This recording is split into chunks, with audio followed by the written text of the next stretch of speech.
Senior Advocate of Nigeria, Chief Robert Clarke. Thank you so much for joining us on the program tonight. Always my pleasure. When the president came to Nigeria and came back to Nigeria and they said, we will jail more thieves, how do you read that statement? Well, it depends on which divide you are. If you are a politician and you are in the other divide, that is, you are not in APC, you can read any meaning to it. The meanings that have been read into it may not be the reasons an independent person who has no political connotations will look at it. I look at it as one that is not politically biased. You mean the anti-corruption war of Buhari what government? Mr. President said, and I don't see any problem in it. Whether he said it after coming back from vacation, or said it during vacation time, or during working time, the effect is what we should look into. What is happening in Nigeria today? Is it wrong in saying that statement? What do we have on hand in Nigeria today? We have a group of leaders who have been milking this country with impunity. You know it, I know it. The people who are criticizing that statement know it. They know what it means. Look, it's time for us in Nigeria now to stand up for the truth. We should not bring in sentiments into a statement because of politics. But the question of which the media stands for is to scrutinize and be the fourth estate of the realm to look at what these all means all together as for us as Nigerians. And the question will be, you are a lawyer, you know what at that matter. The anti-corruption war, how far do you think they've gone? Well, the corruption in Nigeria is so, the epidemic of corruption has gone so high that any organization or government that feels it can curb corruption in Nigeria within a period of 4 years is a joker. The corruption in Nigeria has been created in a way that every aspect of Nigerians' life has been affected by corruption.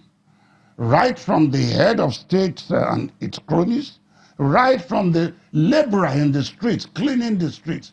Corruption has permeated every part of our life. So it is not easy to expect Buhari to do magic within 3 years. But has the judiciary helped the Buhari government? You see, I have said it on many occasions that our system of governance is very defective. Even though the Constitution gives a pride of place to the judiciary as the third, leg.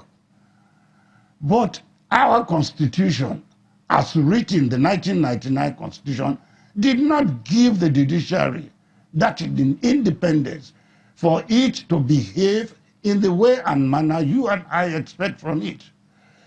To appoint a judge, to appoint the CJ, to appoint the Chief Justice of Nigeria, the system has to go through a political system.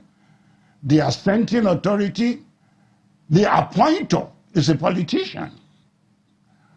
And the belief in Nigeria, if you don't struggle to get a position, you won't get it by but how has the Buhari government fared in all of these systems that you have described in the purview of anti-corruption war? Okay, let us look at it correctly. I am an independent man, not a politician. So if you ask this question, the politician, as I said, depending on which divide he is, will give you different answers. I am independent. I am looking at the scenario of many things. I am looking at the amount of corruption to be fought. As Buhari is fighting corruption, other areas of corruption are coming up. We are seeing corruption has not diminished since Buhari came in. The amount of corruption has been escalating because the impunity Nigerians used in taking public money has never been curbed, and it will never be curbed. If the penalty is just sending you to prison, which we have seen. So Buhari has tried as is humanly possible. No government in Nigeria has done what he has done. But if you were in President Buhari's shoes in the first instance to fight corruption, if you have it as your agenda, what would you do differently? You see, in fighting corruption, you must follow it through a system. The rule of law is there. So anything he has to do cannot be done in isolation. Once he discovers, a corruption somewhere, his duty is to point it out, fish it out, and bring, at that stage, as Adesina said, his job finishes. He hands them over to the prosecuting agencies. Have they been diligent enough? Yes. One has to give it to EFCC now that they have been diligent enough. Is this the problem in the courts? No, it's not the problem in the courts, because the system of legal, prosecution takes a long time. Well, Chief Clarke, for those who are criticizing and saying this corruption war has been selective, what would you say to that? It will always be selective, because you will not find any rational party leader start picking his own members when he's in government to say, I'm prosecuting you for corruption. Don't expect that, even in civilized countries. Is it impossible, or the political will is usually not there? It can never happen in Africa. Well, you think? And it's not even really happening in America today. It's not happening. Trump will not pick any, you don't expect Buhari to pick an APC governor and tell him no. But he has said that he will fight corruption even in his own he will. state. But people are saying that it is, as you rightly said, it's one-sided. But you don't expect that. Let anywhere corrupt people are, bring them out. If APC is in power today and they are helping us to bring out for 16 years those who have looted this country, God bless them. If they leave, PDP will come there. Let them do the same thing. Let them carry all the APC. Let me put you on the spot, Chief Clarke. Yeah. If you had to assess the Buhari government in this anti-corruption war within the last 3.5 years, how would you assess them? Perhaps, let's do a scale of 1 to 10, 10 being the highest. Well, I'll give them 6 over 10.